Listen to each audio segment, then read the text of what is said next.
Saya juga dalam pencarian juga gitu ya, dalam keyakinan saya itu sendiri gitu.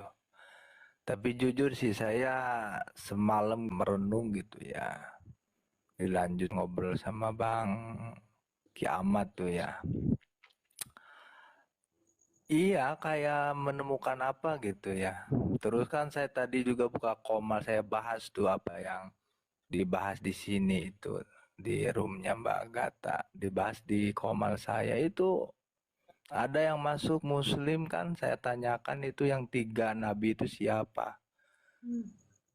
Mereka kan tetap gak terima sama waktu awal saya gitu ya, bahwa Paulus yang merubah Alkitab itu sendiri ya, tetap Muslim pun tidak bisa menunjukkan data itu gitu. Ya ujung-ujungnya datanglah itu gerombolan gitu ya. Tapi sebelum datang itu gerombolan saya sempat bernarasi sih itu sampai nggak bisa ngomong gitu ya. Nangislah saya di situ. Berarti selama ini saya kan fitnah ke jamaah. Saya bilang ke jamaah bahwa Injil itu udah direvisi gitu ya, berubah-ubah. Ternyata datanya saya juga nggak tahu juga karena saya nggak punya Injil itu sendiri. Apa isi Injil itu? Cuma narasi-narasi aja bahwa Injil itu dirubah, diselewengkan gitu. Betul. Kalau selama ini ya yang dinarasikan sama Mbak Agatha bahwa Paulus itu benar, berarti kan saya yang fitnah lah. Disitulah saya nangis lah, nggak bisa berkata-kata gitu. Berarti saya fitnah selama ini gitu, berdosa juga gitu. Tapi gini ya, Pak Ustadz Syarif, lebih baik terlambat daripada tidak sama sekali. Lebih baik kita mengetahui kapan kita salah daripada kita selalu merasa benar. Kalau kita selalu merasa benar, kita tidak akan pernah tahu kesalahan itu seperti apa. Kalau kita tidak pernah salah, kita nggak akan pernah tahu kebenaran itu seperti apa. Benar nggak?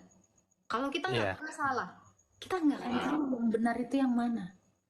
Jadi kalau kayak kemarin akhirnya Ustadz Syarif juga merenung gitu. Hal demikian itu ternyata sudah salah dan ini yang selalu saya lakukan karena gini Pak. Di dalam Kristen saya juga diajarkan ini, kebetulan saya ini ortodoks, saya juga sembahyang. Di dalam iman orang Kristen diajari untuk mengaku salah. Karena sebenarnya lebih baik hubungan kita dengan Tuhan daripada dengan manusia saja. Tuhan itu kan lebih maha kuasa. Kalau hubungan kita baik dengan Tuhan, kesalahpahaman dengan manusia, Tuhan pasti bisa kasih jalan gitu. Jadi yang penting setidaknya kalau kita tahu kita salah, kita memohon ampun kepada Tuhan dan kita mengakui kesalahan kita. Saya lebih suka kalau saya itu benar-benar bersih di hadapan Tuhan daripada saya sok suci di hadapan manusia. Sementara kalau kita sok suci di hadapan manusia, paling kita dapat apa sih Pak Syarif? Pujian doang kan? Sekedar wah udah gitu dong. Tetapi kalau iya. kita bersih di hadapan Tuhan, jujur di hadapan Tuhan, insya Allah ya Pak Syarif ya, yang kita dapat adalah rahmat itu. Rahmat Allah itu lebih besar daripada rahmat manusia. Setuju nggak di sini? Iya, setuju, setuju. Manusia itu seberapa sih kuasanya?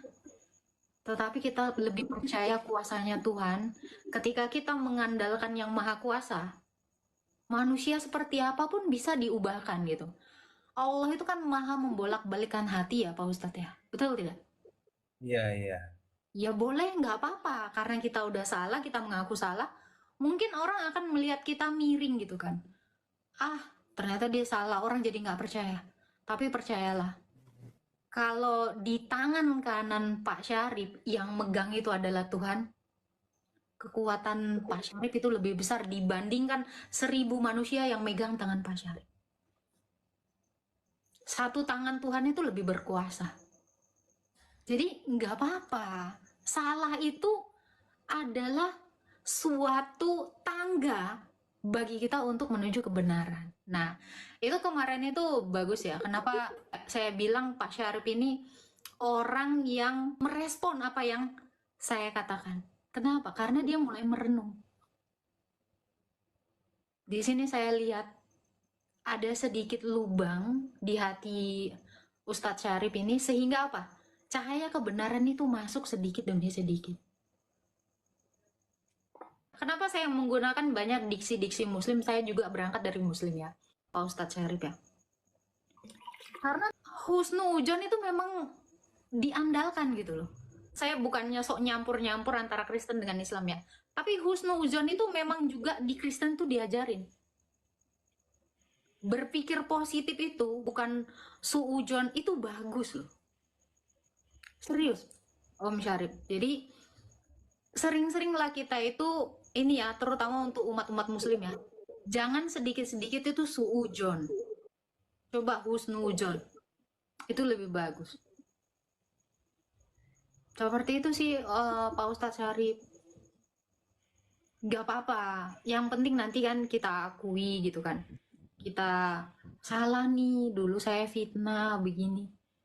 Memperbaiki itu lebih bagus loh daripada nutupin. Setuju nggak, Om Syarif? Iya, Misalnya iya. kan, misalnya kan ada bangke ya. Ini kesalahan kita. Kita mau tutupin, kita itu akan butuh banyak kebohongan untuk nutupin bangkai tadi. Tetapi ketika kita buka kebohongan tadi, kita nyatakan, nah ini salah. Nah itu lebih enak sebenarnya, lebih lega gitu. Karena jujur itu lebih baik sebenarnya.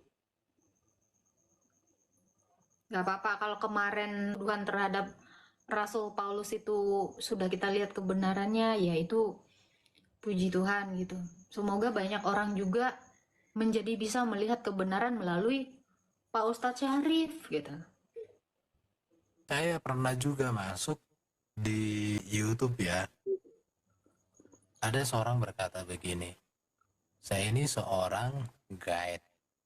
Saya biasa mendampingi orang-orang yang datang dari Arab ke Indonesia. Dan saya pasti berbahasa Arab. Awal-awal saya mengikuti Erben, Sofiatul, dan kawan-kawan, saya emosi. Emosi dia, darah saya mendidih gitu ya. Tapi ada di hati kecil saya bertanya begini, aku mau buktikan betul nggak yang mereka sampaikan? Apakah terjemahannya betul? Akhirnya dia cari buku-buku itu dan dia baca sendiri, dia bandingkan sendiri. Setelah beberapa lama dia ngomong begini, di komen yang sama, saya mohon maaf, selama ini saya berpikir negatif sama kalian. Tapi justru apa yang kalian bicarakan itu adalah kebenaran. Dan sekarang saya sedang dalam proses untuk meninggalkan semuanya. Saya yakin dia udah Kristen sekarang. Dia pasti berbahasa Arab karena dia guide. Seorang guide-nya orang Arab. Dan dia ngomong itu. Jadi apa? Pak Syarif pun begitu. Anggaplah kita salah. Tetapi jangan salahkan sebelum dibuktikan. Jadi tugasnya Pak Syarif sekarang itu membuktikan kita salah. Kalau tidak bisa dibuktikan berarti harus membenarkan. Kalau sudah benar ya Bapak sudah tahu langkah apa yang harus diambil kan. Saya pernah memberitakan Injil tatap muka kepada seorang ustadz. Dia seorang guru ngaji, pernah mondok di satu pondok pesantren cukup terkenal. Ketika saya tanya, Bapak pernah mendengar nama Isa Al-Masih? Pernah. Pernah mendengar Yesus Kristus? Pernah. Pernah mendengar Injil? Pernah. Bapak pernah baca nggak Injil itu? Enggak. Terus mau nggak Bapak membaca? Iya, saya juga penasaran. Dulu waktu saya ngaji itu hanya dibilang ada kitab Injil. Tapi sudah palsu dan ini semuanya. Terus saya kasih kitab Injil. Ketika saya kasih kitab Injil, dia sudah baca kitab Injil Matius sampai Wahyu 2 kali. Ketika dia baca 1 kali selesai, dia katakan begini, mantap di hatiku. Inilah yang ku cari selama ini. Selama ini ketika saya ngaji dan ketika saya mengajar, hanya dikatakan begini dan begini. Rupanya seperti itu Injil itu. Sekitar 2 minggu sebelum dia mati, dia panggil saya khusus ke rumahnya. Dia tanya saya ini sholat 5 waktu, tapi saya sudah tidak tenang. Cara doa orang Kristen itu bagaimana? Katanya. Ya udah, berdoa orang Kristen itu pakai aja bahasamu, bahasa Indonesia atau bahasa daerah. Jadi kamu nggak usah menghentikan sholat 5 kali sehari, saya bilang, tetap aja sholat. Tapi gantilah doamu dalam nama Yesus kepada Sang Bapa di surga. Boleh begitu ya? Boleh. Sampai sekarang istrinya, anak-anaknya saya layani. Saya Pak Syarif gini ya, saya selalu mengucapkan kalimat ini berulang-ulang kepada orang. Karena saya juga hampir pernah mau eleng gitu ya. Tingkat akhir waktu saya kuliah itu saya mau oleng gitu ya. Tapi saya mau kasih tahu sama Bapak mengapa saya tetap jadi Kristen dan konsisten sampai hari ini. Saya waktu itu mencari perbandingan siapa sih manusia yang harus menjadi pedoman hidup saya. Saya bicara kata manusia dulu.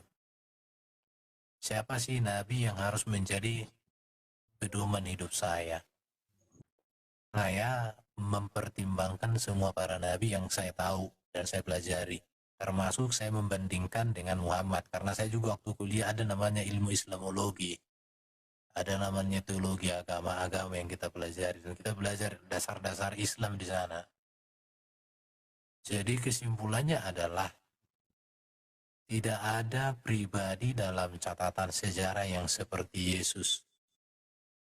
Mulai dari dia dikandung oleh Maria dalam keadaan perawan. Mulai dari dia lahir, mulai dari dia menjadi anak Taurat yang 12 tahun sudah punya kecerdasan yang luar biasa, baru dia melayani dengan ajarannya, dengan perbuatannya, dengan janjinya, dengan karyanya, dengan kematiannya, dengan kebangkitannya, dengan naiknya dia ke surga. Ngapain dia di surga menyediakan tempat, baru dia datang di hari zaman menjadi raja segala raja, hakim yang adil, dan dia membangkitkan manusia. Dan apa yang dibicarakan Yesus itu dapat kita lihat pada dirinya sendiri. Ketika Yesus mengatakan, akulah kebangkitan dan hidup, dia bangkit dari kematian. Ketika Yesus mengatakan, aku jalan ke surga, dia sudah merintis jalan itu dengan dia naik ke surga menyediakan tempat. Dia mengatakan, aku akan datang kembali, itu sudah dinubuatkan juga. Dan itulah pengharapan saya sampai hari ini. Maka saya melihat tidak ada siapapun lagi yang bisa menjadi landasan hidup saya selain Yesus. Maka yang lain itu gugur. Apalagi kalau sampai hidupnya bertolak belakang 180 derajat dengan apa yang diajarkan, diperbuat, dan dikerjakan Yesus. Itulah yang membuat saya, maka saya katakan, Yesus itu tidak akan kuganti dengan apapun. Kalau saya mengalami macam-macam, nggak akan mungkin, itu ya. Itu yang harus direnungkan. Jadi bandingkanlah dulu pribadi Yesus berdasarkan catatan kitab Perjanjian Baru dengan pribadi-pribadi yang lain. Dan saya bisa katakan bahwa kitab Perjanjian Baru itu tidak ada perubahan. Perubahan itu ada di dalam penerjemahan.